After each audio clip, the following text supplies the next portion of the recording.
Welcome back to the channel, guys. Today we have here a Bosch me7.5.10. This is ECU from a VW Golf Mark IV. It's a 1.4 16 valve engine, and today we are going to be removing the immobilizer on this ECU. First off, you need to remove the 4 T15 screws, torque screws, in order to open the case.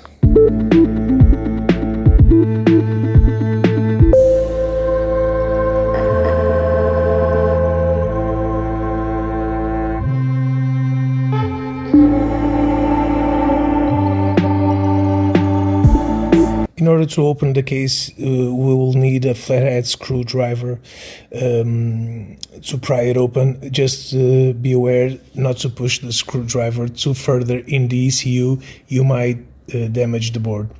Next up, I'm going to be prying the cover and cutting with a very sharp blade, cutting through the silicone, so it helps the ECU to get open.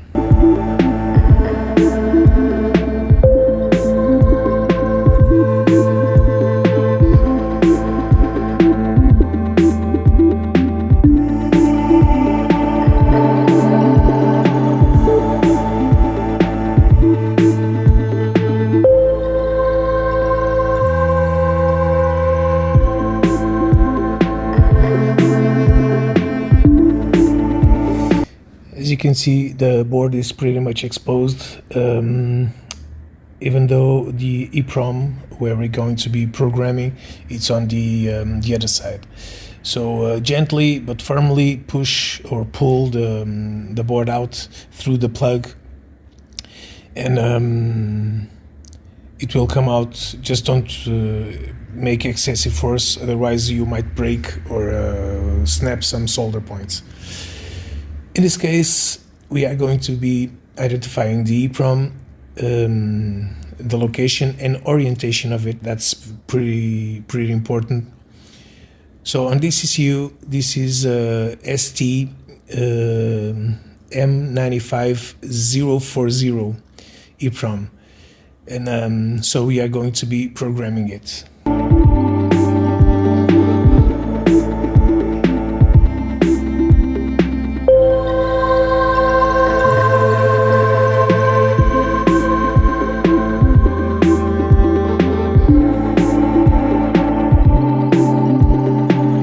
Remember always to mark the pin number 1 or the orientation of the EEPROM in order to, so when you go ahead and put it back, you'll know which way is what. I'm going to be using my Xprog M to program this EEPROM.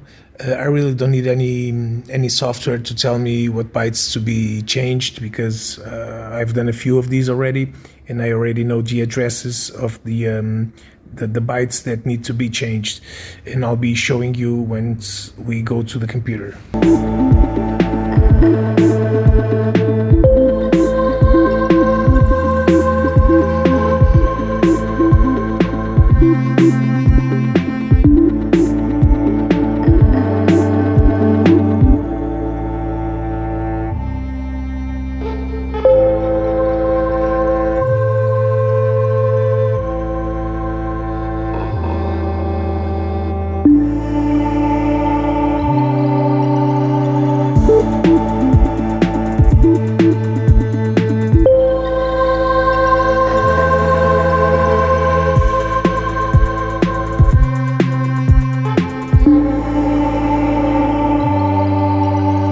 This EEPROM is a little hard to desolder. It's not the solder itself, it's that there is 2 little dabs of glue underneath the EEPROM itself. That's why it takes a little bit longer to remove. But still, with a little gentle jiggle, if you will, you can remove it easily.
make sure, guys, you always double check your solder points, especially when you're finishing your job and you are going to be closing the ECU down and delivering it to the customer. Double or triple check the solder points if it's necessary, just to make sure that everything is as supposed to.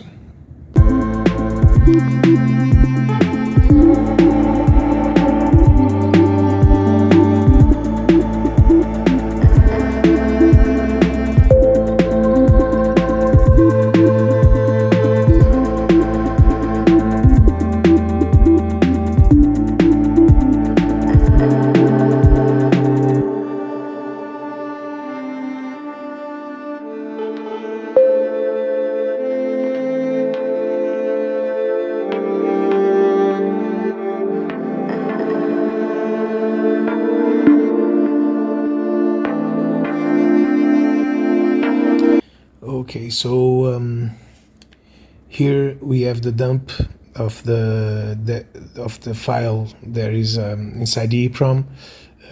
It's called a dump, and so now we are going to be changing a few bytes out of this dump. I'm going to give you the addresses. So the first address is 012, and there will be a 01 there, and you'll be changing that for a 02. Also, right underneath that, there's the 022 address, and you're going to be changing the 01 there also to a 02. Next up, it's going to be the checksum bytes. So the checksum bytes it's located on the 01E, and what you're going to do is you are going to subtract one decimal value on that byte.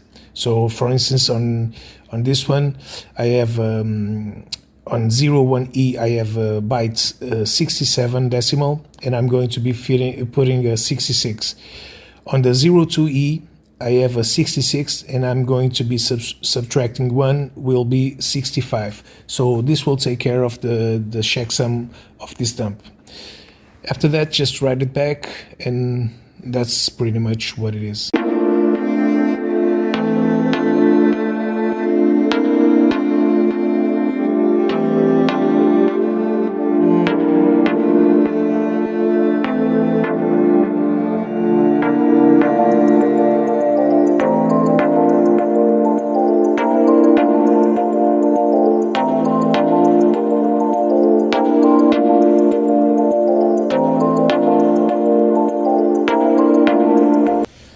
Alright, so now let's just go ahead and do the reverse process.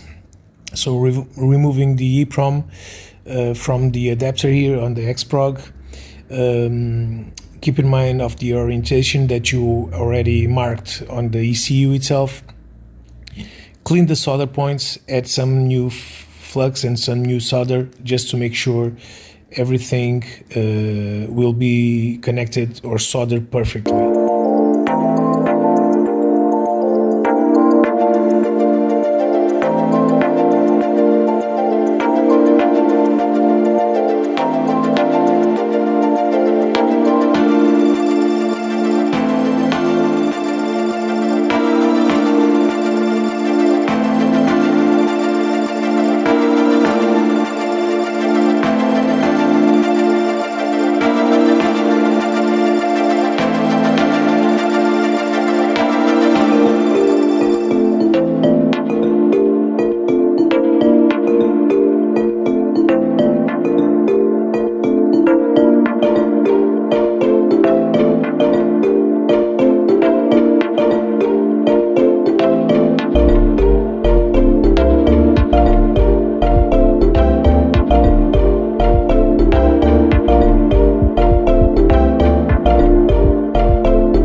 Again, just don't forget to double or triple check the solder points to make sure that you deliver the ECU to the customer working at the first try.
So now it's just a matter of closing the ECU back up and